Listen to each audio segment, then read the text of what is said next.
Castle sets up their SEL learning based on a graphic that they coined the SEL Wheel. The inside of this wheel is split into 5 categories, each representing a division of SEL learning. The 2 orange sections focus on the emotional side. Self-awareness is the concept of understanding both what you are feeling and figuring out the root cause of what this emotion is.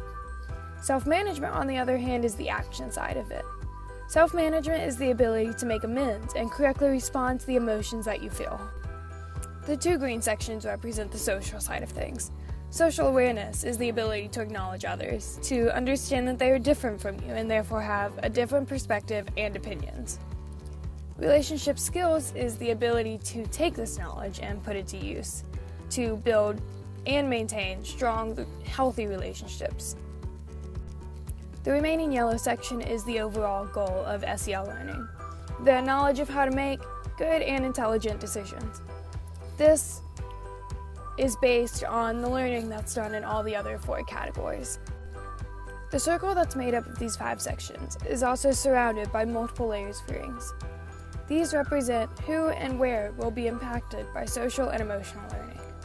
They also show the corresponding programs that help to impact these audiences. The rings are organized by having the innermost ring as the most specific audience and having the audience become larger and more general as you move further outside of the circle. The innermost ring represents the classroom, with a corresponding program of SEL curriculum and instruction. The first SEL learning starts with an instructor in the classroom telling the children about SEL and teaching the abilities that are owned through social and emotional learning. This is the closest to one-on-one teaching. It's the ability for the teacher to adjust their schedule to what the students need and to adjust how they're teaching to the students' needs. The next ring out represents schools, with the program of school-wide practices and policies. Although SEL begins in the classroom, it's not contained there. It's also important for the whole school to enforce forms of SEL learning by shaping the practices and policies school-wide.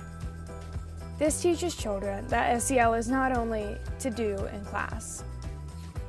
School policies affect what's done in classrooms, and the information that's learned and the activities that children do in classrooms affect what's done school-wide.